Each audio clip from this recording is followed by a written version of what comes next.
Hola a todos, gracias por estar con nosotros. Hoy estamos con Germán Camargo. Germán es biólogo de la Universidad Javeriana, máster en Medio Ambiente y Urbanismo en la Universidad de AFIT, autor del libro Ciudad y Ecosistema, y hoy es director científico de la Fundación Guayacanal. Bienvenido, Germán. Muchas gracias, Caro. Hoy vamos a hablar sobre imaginarios de naturaleza en la construcción de la ciudad. ¿Cuáles son los elementos con los que hacemos ciudad? Yo he tenido la suerte de trabajar muchos años en la planeación de varias ciudades en Colombia y en otros países y, y una de las cosas que siempre me llama la atención, que casi nadie se pregunta es, ¿de qué están hechas las ciudades? ¿Con qué hacemos las ciudades? Todo el mundo se comienza a preguntar, bueno, ¿y qué forma le damos? ¿La ciudad grande, la ciudad chiquita? ¿Crecemos hacia adentro, crecemos hacia afuera? ¿Qué piensas de la suburbanización, la ciudad formal, la ciudad informal? Pero hay una pregunta básica detrás de todas esas preguntas. ¿Con qué la haces? ¿Cuáles son los ingredientes? ¿De qué están hechas las ciudades? Y eso me ha llevado a preguntas duras y debates fuertes. Por ejemplo, las ciudades, la gente no se cuestiona, las ciudades están hechas de minerales. Las ciudades las hacemos con minerales, las ciudades las sacamos de la tierra. De la tierra sacamos el aluminio, el acero, el asfalto, la arcilla, la arena, la roca.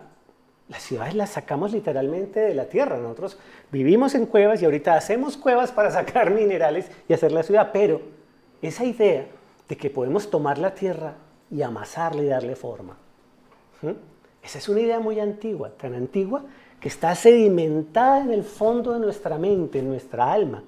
Esa idea que puedes coger la arcilla y darle una forma, y darle al mundo, darle a la tierra, darle al planeta, la forma de tus sueños, de tu imaginación. Eso no siempre existió, no siempre tuvimos esa posibilidad. Durante cientos de miles de años, el ser humano tuvo que vivir en el mundo que le tocaba. Y un día descubrió que podía coger la arcilla y darle forma. Y por eso todos los mitos de la creación hablan de que hay una divinidad que le dio forma al mundo y le dio forma al ser humano con la arcilla. Eso significa que las ciudades están hechas básicamente de dos cosas: minerales y sueños. Todas estas ideas de las que hablas, del sueño del ser humano de construir su hábitat, viene entonces de una cantidad de ideas que tenemos de adentro, de culturalmente instaladas en nuestra psiquis. ¿Cómo esos son estos imaginarios? La idea del imaginario debería ser más accesible en la cotidianidad al ciudadano de a pie. Ahorita, por ejemplo, que está tan de moda ese tema de, ¿cómo es que dicen ahora? La realización, la materialización de los sueños. Suéñalo y se hará realidad. Ok, eso, Jung, el gran psicólogo, tenía una frase muy simpática. Él decía, si no conoces tu inconsciente, él tomará decisiones por ti, controlará tu vida y tú lo vas a llamar destino. Sí, los seres humanos realizamos todo lo que hay en nuestra psique y realmente no vivimos en otro mundo sino aquí adentro. ¿Mm? El tema es que no sabemos quién más vive aquí adentro, con cuánto convivimos, y realmente no es el ego, la vanidad, el capricho, el deseo del momento el que le da forma a nuestra vida y a nuestro mundo, sino que somos mucho más vastos. Entonces adentro habitan una cantidad de almas de cada ser, como el endemoniado de Gerasa que le decía a Jesús, mi nombre es Legión porque somos muchos. Eso nos pasa a todos, ¿sí? Todos estamos habitados por una cantidad de sueños imaginarios que toman decisiones con nosotros, que le dan forma a nuestra vida, a nuestras parejas, a nuestra familia, a nuestros hijos, a nuestro mundo, a nuestras ciudades. Y sí, de eso están hechas las ciudades, de una cantidad de sueños de la mayoría de los cuales no somos conscientes. Y esos sueños de los que no somos conscientes son los grandes imaginarios del inconsciente colectivo. Entonces allí habitan esas ideas que tenemos de sociedad, de hombre, de mujer, de familia, de ciudad, de naturaleza. Habitan dentro de nosotros y le van dando forma a la ciudad y a la relación que la ciudad tiene con la naturaleza, a la relación que nosotros tenemos con la naturaleza y a la relación que tenemos con nuestra naturaleza humana. Esos son los grandes imaginarios. Me hablabas de un imaginario muy especial, como muy determinante, que es el imaginario materno. El tema de la mujer, lo acabas de nombrar. Sí, claro, uno de los primeros imaginarios, y los imaginarios nacen de los arquetipos que son estructuras congénitas de la mente humana a través y por debajo y por encima de todas las culturas. Y el ser humano cuando nace debe tener una idea preconcebida de qué es una madre. tiene que encontrar esa madre, tiene que encontrar ese regazo, tiene que encontrar ese seno, de ello depende su vida. Y por eso uno de los imaginarios fundamentales de la mente humana es el imaginario materno. No es de extrañar entonces que siempre hayamos representado las ciudades como entidades femeninas. Roma no era solo una ciudad, era una diosa, la diosa Roma. Encarnaba un concepto, un ideal, Roma, ideal de civilización, madre de pueblos, que acogía en su regazo a todas las culturas y todas las lenguas y todos los demás dioses. Y nosotros pues nos la pasamos creando divinidades femeninas, sobre todo los hombres que vivimos obnubilados con la feminidad sin entenderla.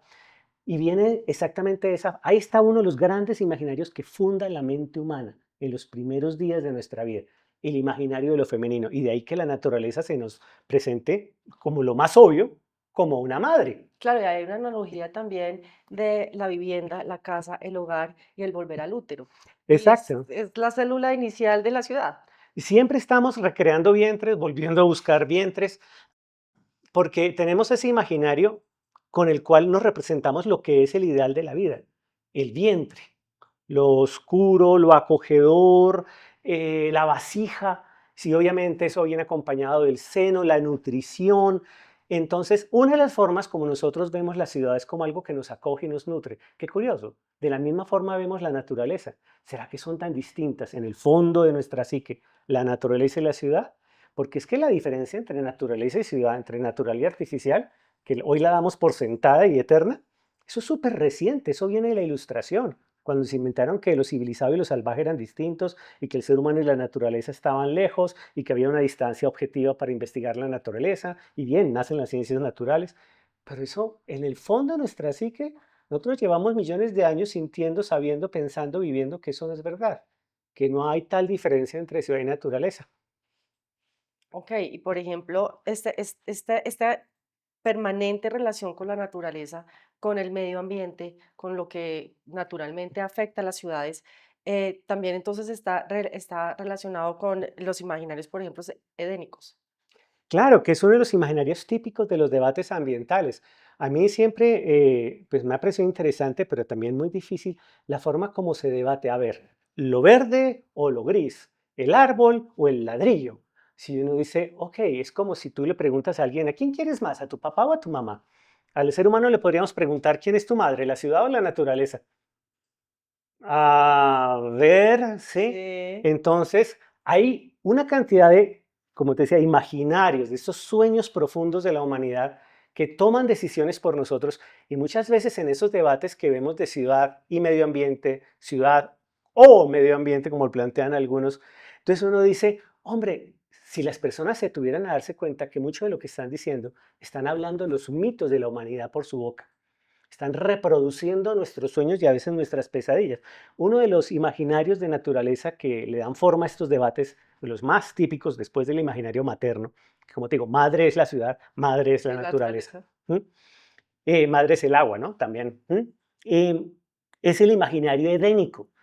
Es uno de los mitos más grandes. Se le dé. Hubo un tiempo puro, perfecto, feliz de los dioses, donde el mundo inmaculado no había sido manchado, no había sido corrompido por la civilización, y hay el sueño de volver a ese mundo que relacionamos o con un pasado de cazadores recolectores, con un jardín del Edén, con un mito de naturaleza impoluta, con una infancia de la humanidad. Entonces siempre uno ve en estos discursos ambientales esa idea de que la civilización, la historia, la humanidad han sido una mancha, un corromper, un perder, una degradación, y que lo ideal sería volver al Edén. Ese es un sueño que habita la humanidad desde antes de nacer. Es parte de nuestra esencia, de nuestra psique. Pero claro, entonces viene la naturaleza en forma de desastres Claro, naturales y porque viene es el que es, imaginario, no, ahí claro, viene el conflicto. Entonces, ese estético. niño, esa niña que confían en su madre, la madre naturaleza, o la ven como un paraíso, el paraíso de la infancia perdida, de un momento a otro resulta que mamá es caprichosa, es neurótica, es bipolar, y entonces se lanza con un diluvio, se lanza con un terremoto, se lanza con una plaga, con una sequía, una peste. Y uno dice, pero mamá, ¿sí? Ok, ¿qué sucede? que entonces tenemos que darle sentido. Y ahí nace otro de los imaginarios que da raíz a otra cantidad de mitos de naturaleza de la humanidad, que es el imaginario apocalíptico, donde decimos, es que sí es una madre, pero nos hemos portado mal y como niños malos, pues tenemos que ser castigados. Entonces vemos la naturaleza revanchista, la naturaleza que toma venganza, la naturaleza que castiga la ibris, la pretensión, la arrogancia, la soberbia y la temeridad del ser humano, y entonces nos devuelve a la humildad. Entonces, para volver al paraíso tenemos que pasar por el castigo purificador, y solo si nos dejamos aplastar y aniquilar por la madre furiosa, entonces volveremos a ser acogidos en su seno y en la infancia. Claramente Y esos es una idea son religiosa. sí, pero cuando yo lo digo así, te puede parecer un poco caricaturesco, pero si tú lo ves en en el lenguaje de las religiones o de las mitologías, que en el fondo son casi lo mismo, se dice con mucha formalidad, con mucha ceremonia, con mucha pompa y liturgia, y entonces suena muy serio, muy convincente. Y lo puedes traducir al lenguaje del ambientalismo, del urbanismo, de cualquier ideología, y entonces puedes construir unos discursos poderosísimos que la gente no sabe por qué, pero resuenan totalmente con ellos y los arrastran. Dice, seremos castigados, ven el COVID, ven el fenómeno del niño, ahora ven el fenómeno de la niña, ahora mire por acá, ¿dónde está la Los abuelita? huracanes. Sí, ¿dónde va? Esto se va a acabar. Se va a acabar el Esto mundo. se va a acabar. Y entonces vamos, claro, si tú manejas los imaginarios maternos, edénicos y apocalípticos en un discurso sin tener que nombrar esos temas, las fuerzas completas de los arquetipos, de las fuerzas más hondas de tu naturaleza, resuenan con ellos y te dicen, eso es verdad. No sé por qué, pero Eso es siento que verdad. es verdad. ¿Mm? Sí. Ahí está, es parte de nosotros.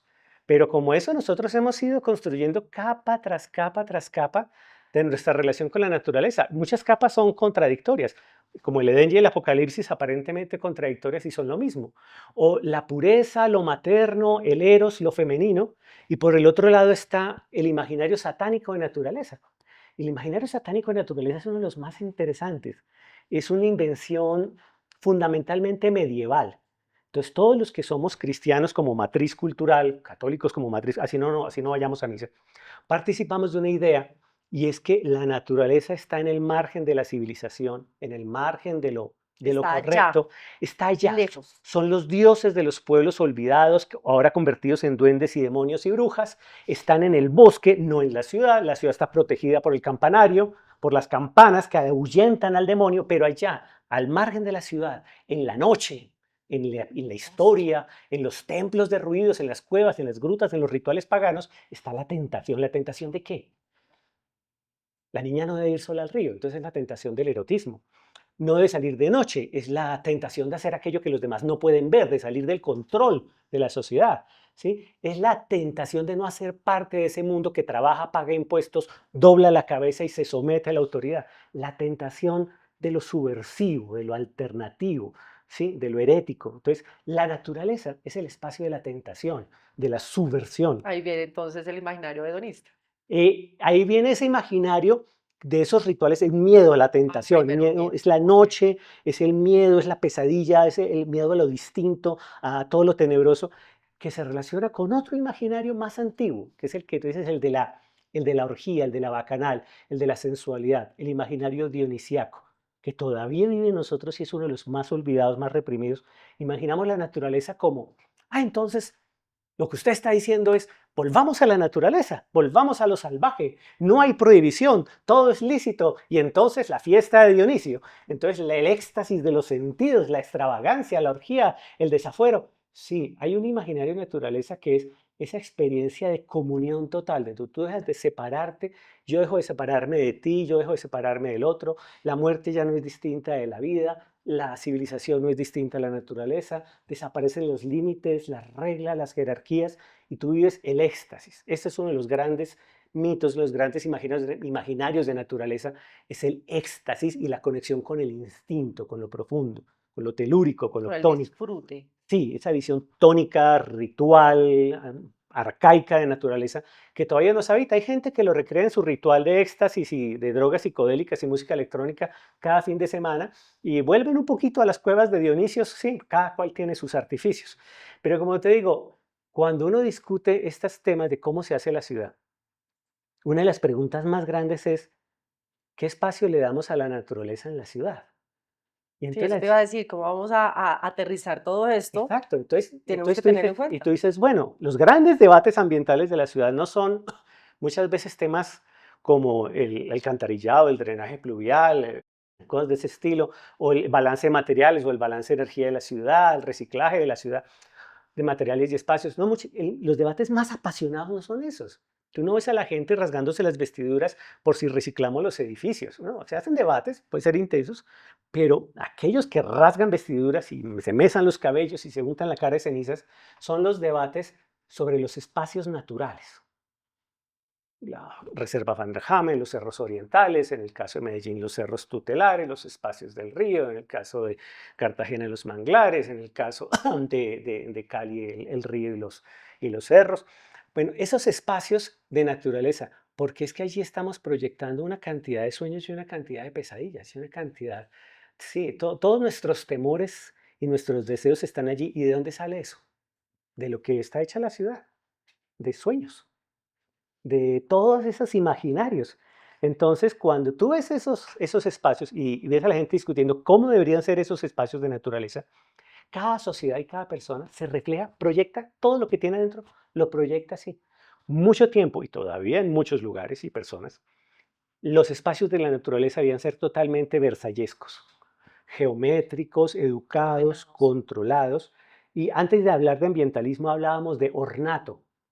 No se hablaba de medio ambiente, se hablaba del ornato, porque la naturaleza era un adorno de la civilización, pero no esa naturaleza dudosa, al margen, no, la naturaleza ajardinada, los setos bien cortados, las farolas bien puestas, los árboles simétricos, las alamedas homogéneas. ¿Por qué? Porque era la ilusión del iluminismo y de la modernidad, del control.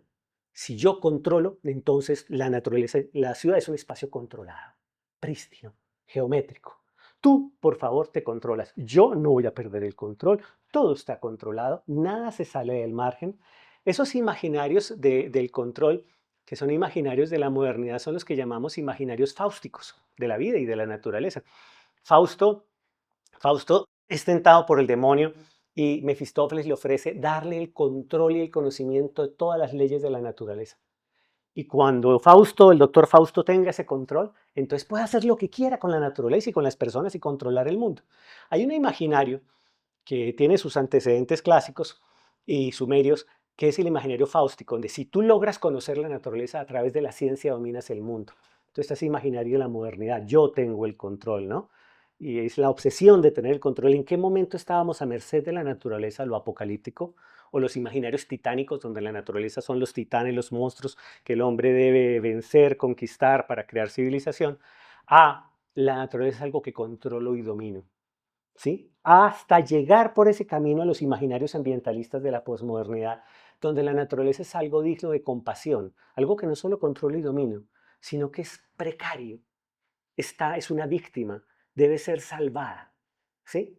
Y ok, yo no estoy diciendo que no haya que salvar y proteger cosas, Protegerla, claro. pero ese imaginario de ahora yo tengo el control, ahora el monstruo soy yo y la víctima es la naturaleza, es San Jorge salvando al dragón, ¿sí? Y esos imaginarios son imaginarios de yo tengo el control, que son los imaginarios fáusticos, son imaginarios de la ibris, de la soberbia. Y eso está también en todas las discusiones que tenemos de ciudad. Claro, entonces esto aterrizado a cómo se hace una ciudad que en medio de todas las ciudades no pueden estar totalmente controladas. Hay en todo caso un desarrollo espontáneo en toda ciudad y viene también la idea de tener que programarla, organizarla y controlar un poco su crecimiento. ¿Cómo viene todo esto a caer? Eso no, eso nunca va a ser fácil. Piensa tú, por ejemplo, los tipos básicos lacanianos, ¿sí? Los histéricos y los obsesivos. Sí, yo, por ejemplo, soy absolutamente histérico, exuberante, ¿sí? Pero hay personas que son obsesivas, compulsivas del control, del orden, y eso es parte de la naturaleza humana. Como hay unos extrovertidos, hay otros introvertidos, que eso es otro tema.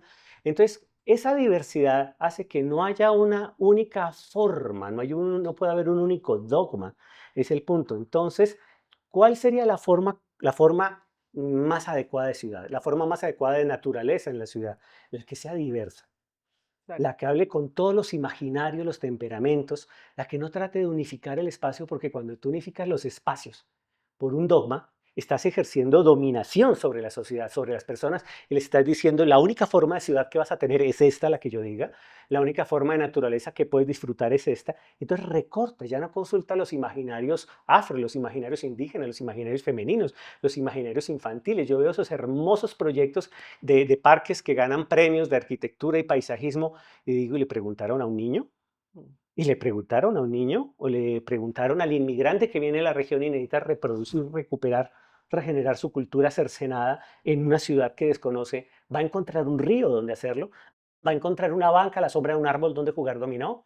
Entonces, hay muchas voces, muchas almas, muchos sueños en la ciudad y de esos imaginarios hay que hacer la ciudad. Tú no puedes hacer la ciudad con un solo material No se y puede. no puedes hacer la ciudad con el sueño de una sola persona, porque cuando tú haces la ciudad con el sueño de una sola persona que se cree la justa, la santa, la elegida, estás creando la mayor pesadilla para todos.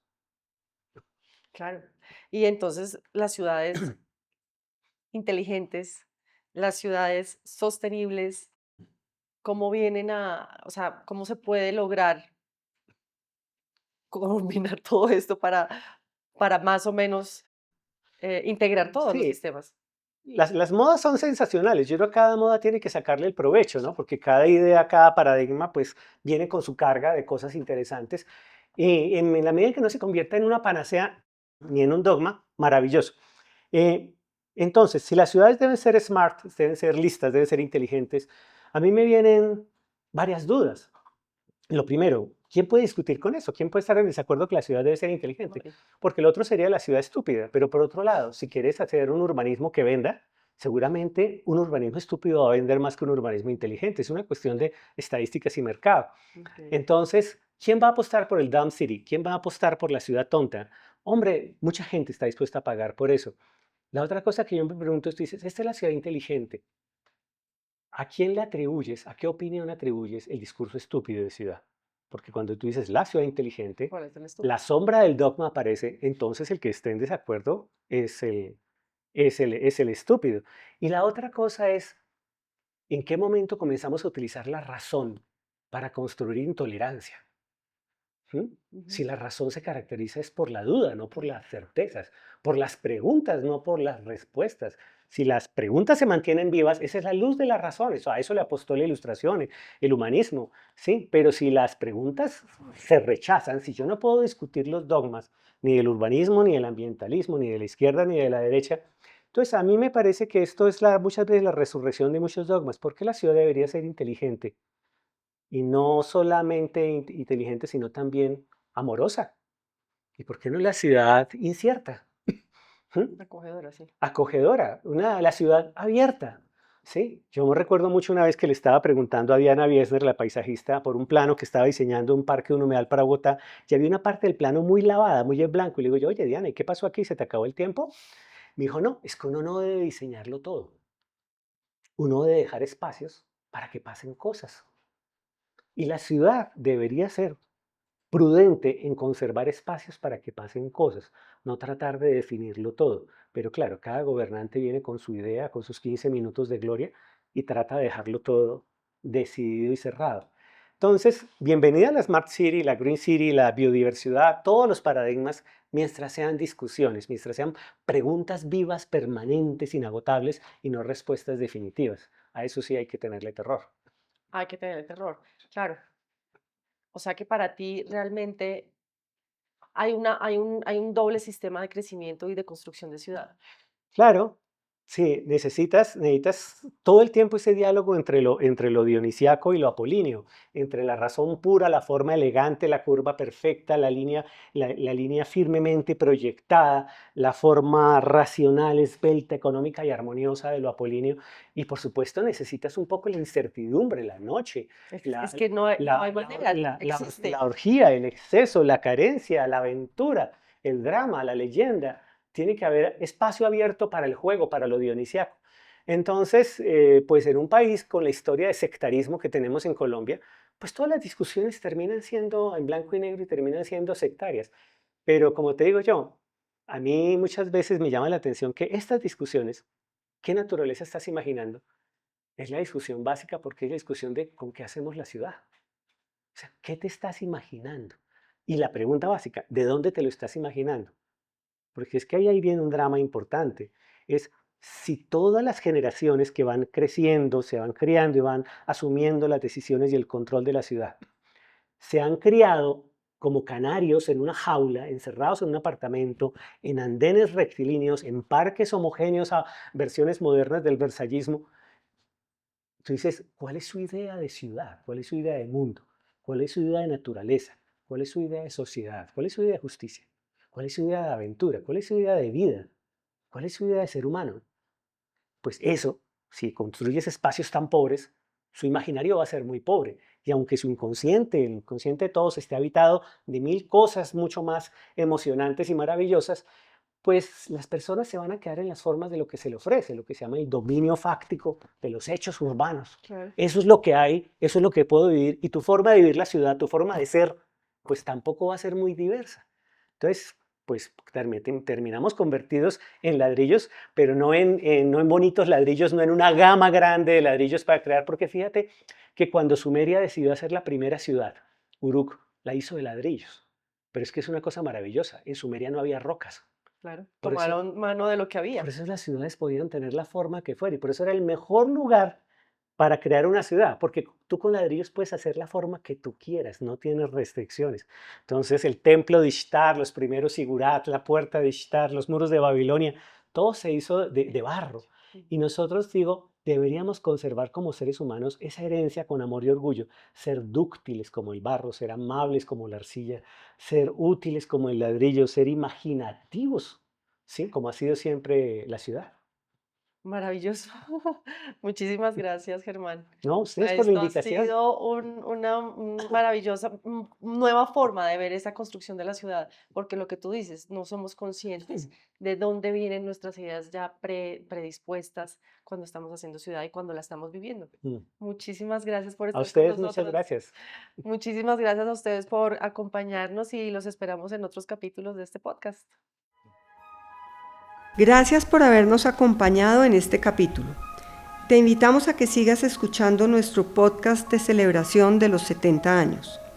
En el próximo podcast conversaremos con Cristina Vélez Valencia sobre la ciudad como tejido social y proyecto colectivo. No te lo pierdas.